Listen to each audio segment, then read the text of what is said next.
Theater Talk is made possible in part by the CUNY TV Foundation.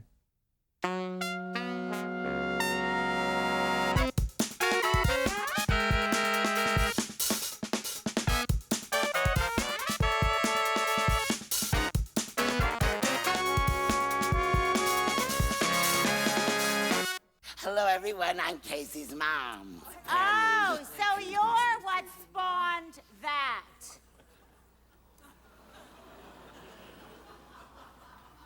Excuse me. From New York City, this is Theater Talk. I'm the show's producer, Susan Haskins. And I'm Michael Riedel of the New York Post.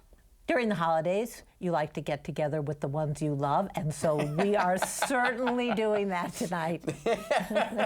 Look at that, feeling the love. I'm feeling the love. I love coming to visit you here in this lovely black hole you call home.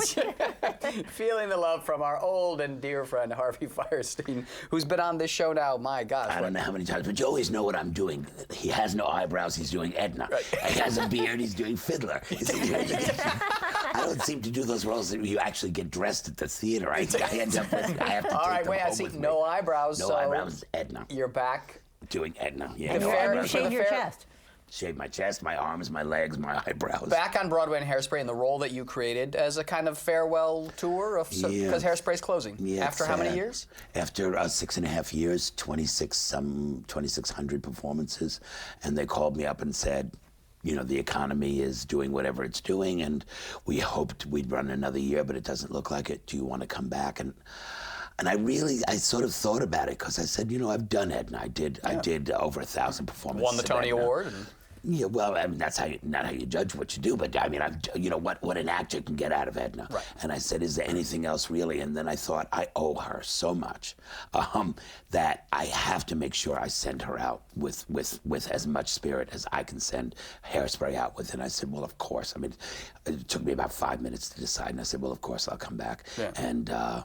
And so I'm back. I did not miss I didn't see your return performance, but I heard from friends who were in the house that you seemed visibly moved by the reception that you got, that you were crying at the end of that performance. That's opening. Yeah, well, it is. I mean, it's when it's a show that you've helped create, mm-hmm. and it means so much, and you've spent all this time with it, and then to be on that stage again. I think I said something like, the last time I stood on this stage, it was to say goodbye to you, and now I'm back, but it is to say goodbye, period. You know, when I left, I knew Hairspray would go on. Now I know I'm coming back to say goodbye to Hairspray, period. That really did get to me. But today I rehearsed, of course you're going to show this later, but today I rehearsed with Marissa Jarrett Winokur, who played my daughter originally, who's coming back to join me for the final 4 weeks. And the second we hit our first scene, you know, our first mother and daughter scene where I'm yelling at her, we both broke down crying.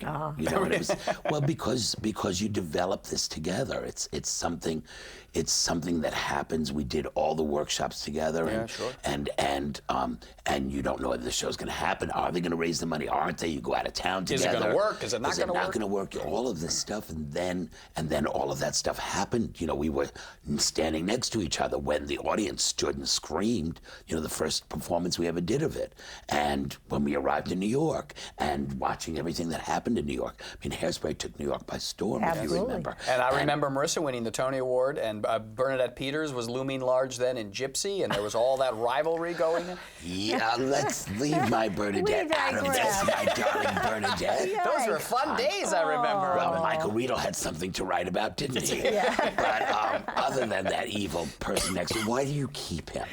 You're the producer. Why don't you do something about this? So with all of that history, you know, there you are standing there together, and now these years have gone by, and some triumphs, some failures. She's had a baby. She returns to New York with a baby, which, you know, and she's married to this wonderful man, and I have no eyebrows, and she was on Dancing with the Stars. She was on Dancing with the Stars. All of this stuff, and there you are back together again, and you know, so it is emotional. But it was funny. I was talking to the man who now plays my husband, Ken Marks, who's a wonderful actor. Very good actor. And in fact, Dick Latessa came to visit me last night and sat in my dressing room through the first act, and we just sat and giggled the whole night. But I was saying to Ken that coming into a role, it's always a hard thing to do.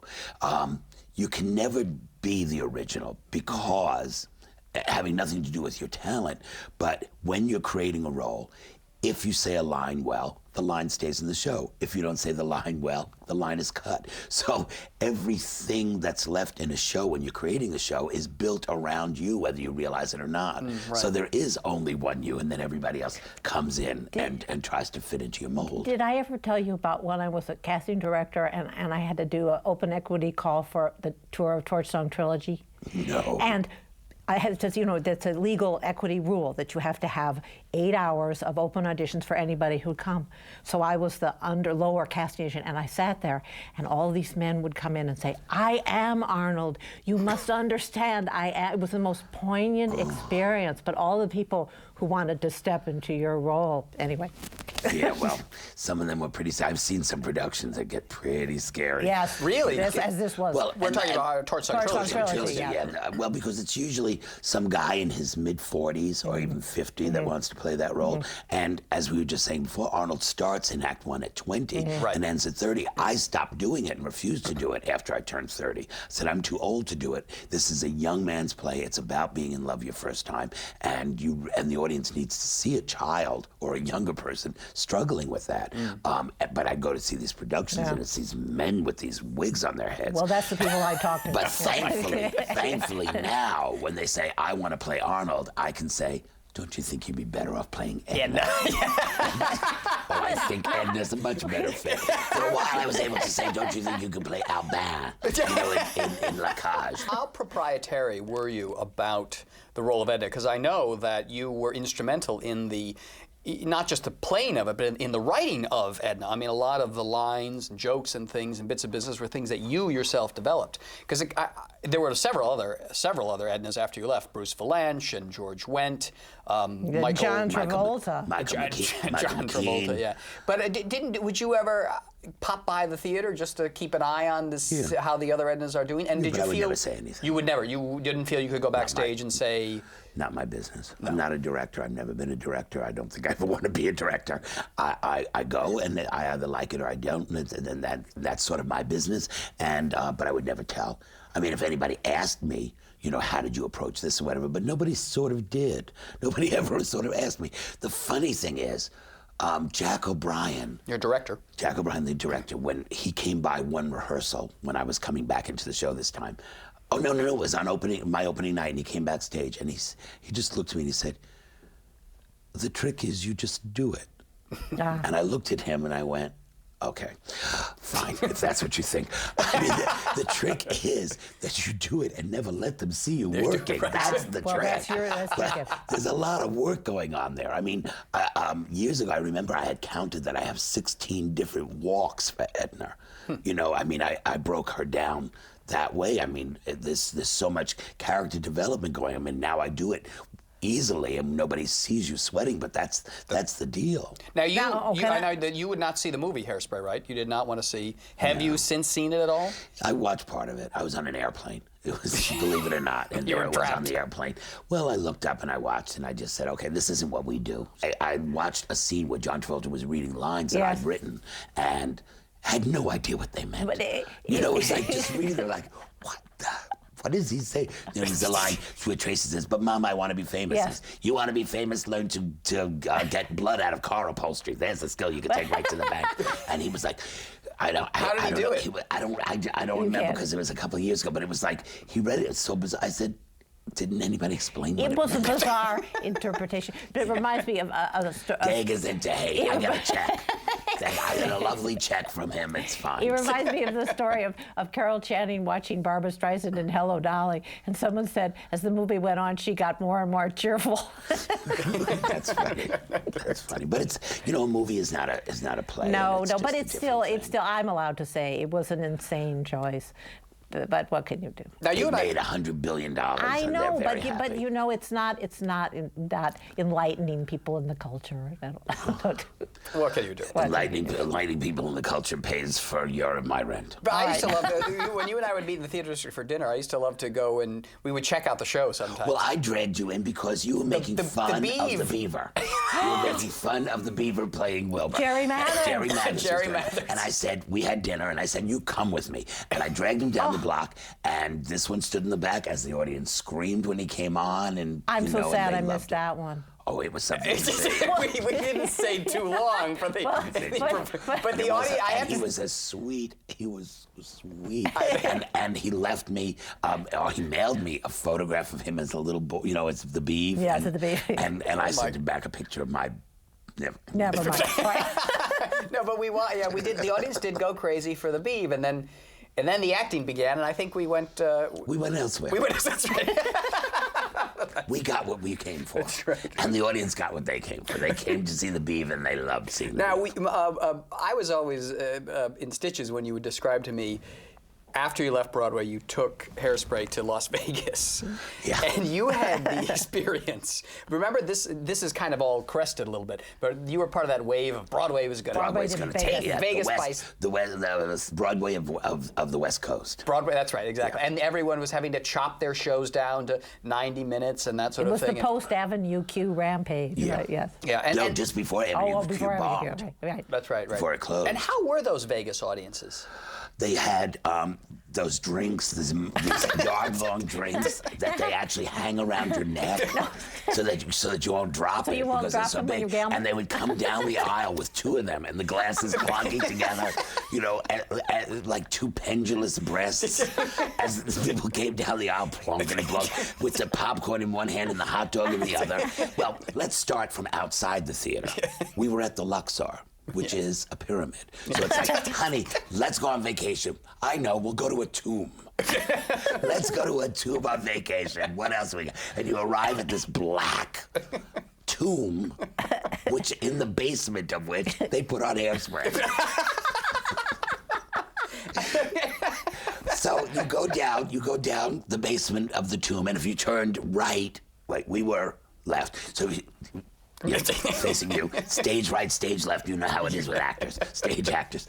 If you went one way, it was Mamma Mia, and the other way was Hairspray down in the basement.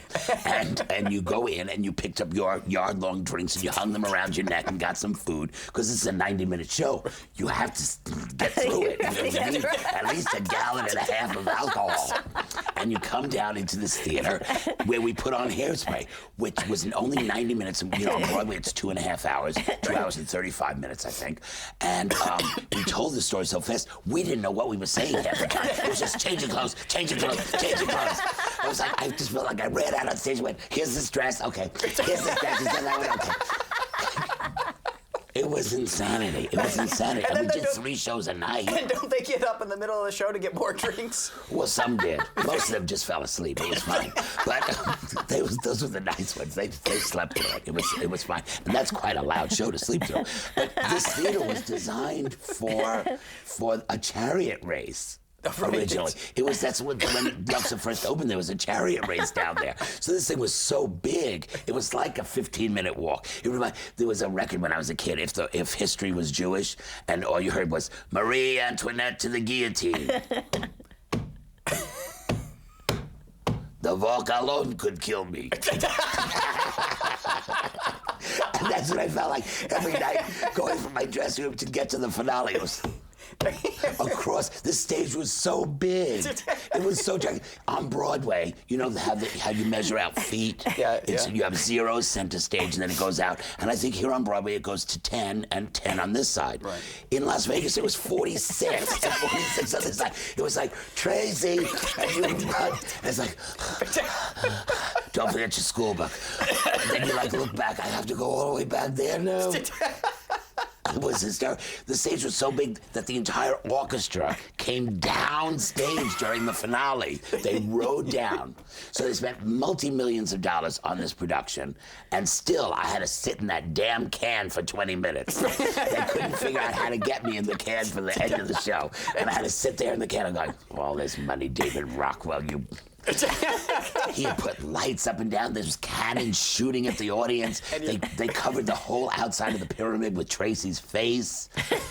And I still had to sit in the can for 20 minutes. But the great part about Vegas was that Ruth Brown, the wonderful blues singer who played Motormouth Maybelle in the original John Waters movie, she was playing at a little club off the Strip on Thursday nights. They would sort of practically wheel her in, sit her down in a chair, and she would sing for an hour, and we would all go down and see Ruth Brown. So before she passed away, we got to see a lot of performances. Well, I'm told that there is a very successful, critically so far, production of La Cage aux Folles in London that began at the little chocolate factory. The chocolate factory that is now transferred to the West End. Yeah. You have not had a chance to see it, though, No, yet, have you? I've seen photographs, drawings. I moved the script around for them. You did? To get some of the Americanisms out, make it more friendly. It's more towards what I always wanted the show to be. Which is? I always felt that it was a show about a little drag club. With an apartment over it. And, on Broadway, the original production, their apartment was this gorgeous house and marble walls. And, it was this opulent thing. And I said, I don't know a drag queen that lives like that. Maybe Peggy Lee did. But other drag queens don't. And I said it should be an apartment filled with all the stuff that they couldn't fit on the stage anymore. And she keeps dragging this stuff upstairs. Old props and all, yeah, it should be all her props and her dresses should be hanging everywhere and feather boas and all. And so that's what they've done. It's a much smaller show, much less people in it. It's all jumbled around. The audience is sort of climbed over by the cudgel. Is it less? I want this to sound negative because I adore him, Jerry Herman. He wrote the wonderful score. But is it less less Jerry Hermanized, less that big Broadway kind of thing? Well, the orchestra's much smaller. But no. That's what's wonderful. If you. It's one thing to go in and see Hello, Dolly on a big stage and all that, and it certainly has. It's wonderful to hear that with the full orchestra and with those people dancing and the dancing waiters. It's more like going to the Rose's Turn, which was a bar in the Village years ago, and hearing bunch of queens around the piano drinking beers and singing those same songs. It's not any less Jerry Herman. It's more like Jerry Herman in his apartment playing. Because the spirit that comes out of a Jerry Herman song is so positive. It doesn't need all that. It's wonderful with all that. But when Jerry just sits down at the piano and sings, you still get that feeling. I know we've had him on this show so here. Imagine, so it's much more like in the basement at Rose's Turn. Or La Mama or something. Are you going to be writing something again now that you're sprung from performing? You going to do another play? Because you've been identified with musicals for so long, but of course you began your career as writing Torch Song Trilogy, which won the Pulitzer and the Tony. No Pulitzer. The Tony, but you know the whole story. You think you didn't get a Pulitzer because it was too controversial, Torch Song, at the time? No. It's a much more controversial story than that. I'll tell you offline. Oh my goodness! Give us a hint. No. I can't. I was not considered on a technicality. Which Let's was? put it that way. That the three plays had been produced separately. So there was not a premiere when the three were put together. Yes. So it was not a technicality. But will you go back to writing plays, or are you really going to stick to musicals? You know what? I write what I want to write. I've been writing a lot of political stuff, of course, and I do have a new musical that we're just about to start writing. I do have this play that I do want to write, but I just sold an idea to television station, to a television producing company. So I'm going to write that next because it's just schedule-wise that's coming up. But I don't know what I want to do. There was one revival-y thing I wanted to do really badly, and the rights just aren't available. What was that? I really want to do Harvey. Oh yeah. I really want to do Harvey. I think that after Jimmy Stewart did the movie, in that particular time when they were so uptight about drinking and all that, and of course you would never think the character could possibly be gay. Though they keep calling him pixelated, and all through the show, all he does is go to bars and pick up men and bring them home. That's really what he does all through. And so I've always wanted to I read the reviews of Frank Fay, who was the original. Who was the original, and I say, I think I know how he played it, which is very, very laid back and I really want to. You want to be Elwood P. Dow. Right, and it was so cleaned up for the Jimmy Stewart in the movie. In fact, they used to advertise the movie by having a drawing of Harvey and Jimmy Stewart. The imaginary rabbit, yes. And they were having milkshakes together. It was like I have a poster with them having milkshakes. In which case he would be psychotic. Yeah, exactly. Yeah. So I really want to do, and I'm still hoping to do, a production where we go back and examine exactly what Mary Chase wrote and give her exactly what she wrote and really take away the Jimmy Stewart shading on it and put back what Mary And the Chase constraints wanted. of the time. Interesting idea, but you can't get the rights to it? Somebody has the rights, and I think they really want a big Hollywood star. You know, they want like Hugh Jackman to do it, or they're not going to that would be good. Well, if he does it shirtless, I'll buy a ticket. If he does it without a shirt, I'll buy a ticket. I'll play the Invisible Rabbit. I'll come on for the final scene. And what's the musical you'd like to do? You'd like to write? That one I can't talk about because I'm actually writing that. All right, yeah. I never so talk don't- about what I'm actually doing. No. I only talk about the fictional stuff. A Catered Affair show that we liked but didn't go. Was that a painful experience for you? They're all painful. Even the hits. Even the hits are painful. You know. Because that was a very personal show for you, A Catered Affair. Yeah, and you know, when you sit and you question what did we do wrong? You know, was it a bad idea for a show? No, we liked the show. Did we do the wrong music for it? Did we do the wrong production for it? Did we do it wrong? Should we have called it a play with music? Should we have, you know, should Drive we yourself crazy. Yeah. Exactly. you So, can. but that's what you do. You never do that with a hit. You only do that when it doesn't work. In the long run, I think we wrote the show we meant to write. Yeah. I think we have the show we meant to produce. Was it the wrong time? That you just never know. But I hope that it will get premiered now in Europe and be rediscovered. Where they're more sophisticated and they'll get it. Well, it's not Yeah. sophisticated. What happened here was after the reviews finally Yeah, went away yeah. and that Jacques Lassard finally stopped talking about it on CBS. Every time I turned on CBS radio, he'd say, and if you need a nap, go see Catered Affair. Well, he was wrong. Thank you, I love Jacques. Jacques Lassard, but he was wrong, also wrong. So I'm just giving it to him because Yeah. we ran into each other in the hall. But after that dove down and we got into the regular audience, and the regular theater audience, New York theater audience started coming. They just loved the show more and more. Every performance it almost built, and every performance there were more people waiting for autographs outside, and it just built and it built and it built. We never had a losing week until whatever it was, August 1st. The summer. And we could like look and see. We just fell off the charts. It was like off the edge of a cliff. So But I the guess, though, producers you do- had to close it. There was no choice. But what you say is important, though. I mean, it's the show that you wanted to write, and that's that. I mean, you didn't write it to be a multi-million-dollar run. No, 10 always years. knew it wasn't. No, Always and knew it was wasn't. not a flop. It was just a misunderstood, lovely, beautiful art musical. It is what it is. Yeah. And did you spend that time analyzing and thinking over and over again when Legs Diamond didn't go? Did you spend? No, we knew why Legs Diamond wasn't going to go. I 'Cause mean, I- we just knew. But what's funny about Legs, and I, you know, and I'm certainly happy for Peter Allen about it, is that Boy from Oz, which of course was a huge hit, was all songs from Legs Diamond. Yes. So at least his songs got to be heard. I think 6 out of the 12 songs were just from Legs Diamond. So then you never know what things are for. Yeah. Kind of. Well, yeah. and I still think, you know, I may have told the story before. Legs was horrifying, and you know, no matter what we did, we couldn't get it to work. You know, I wrote this whole new opening for the show where Peter Allen wrote in on a 10-foot electric sign. Do you know the story? No. That said Legs Diamond. You know, this huge electric sign. He wrote in on the sign and still couldn't get him entrance applause. And we were actually. It's such a terrible Was this story. when you were Gladys Niederlander, or what was the? I was with Charlotte Niederlander. Tell me this. No, tell me this again. And she said, and she turned to me and said, "Could have had a bracelet." Because we had bought this giant electric sign, he couldn't get entrance applause, and it was like, and I used to go and stand outside the theater, like in one of those little crook things there, and listen to the people walk out saying, "Oh, Harvey, what have you done?" And stuff like that, and then we had a rehearsal because they had put in rehearsals for his standby, who was Larry Kurt. Oh my goodness. And I go to the Larry Kurt rehearsal just because Larry is Larry, and you want Larry Kurt's doing your show, so you go, and the whole show worked. Really? With Peter Allen. interesting. Not It was the other Peter way. Allen? Interesting. The whole show worked. Fascinating. We have You gotta do run a the clock. You got to do a memoir. You know, actually, the title of my memoir. What? I was better last night. That's brilliant.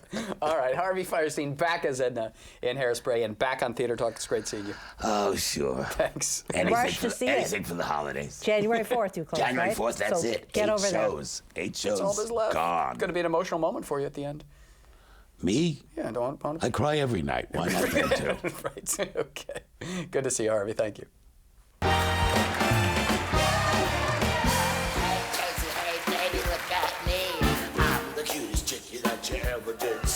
Hey, baby, look at us. We're the Brazilian team. It's happening. Fabulous. I let go.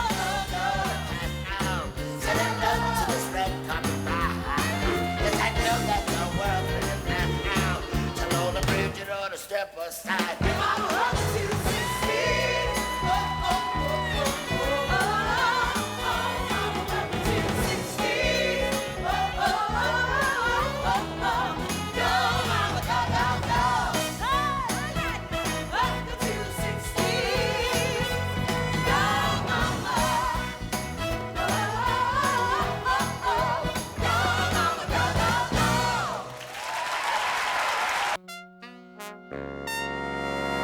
Our thanks to the Friends of Theater Talk for their significant contribution to this production. Theater Talk is made possible in part by the Frederick Lowe Foundation, the Eleanor Naylor Dana Charitable Trust, the Alan S. Gordon Foundation, the Corey and Bob Donnelly Charitable Fund, Carrie J. Fries, the Dorothy Strelson Foundation, the New York City Department of Cultural Affairs, and the New York State Council on the Arts, a state agency. Playbill Online is the official website of Theater Talk and the home of the Playbill Club, providing information and opportunities for theater lovers.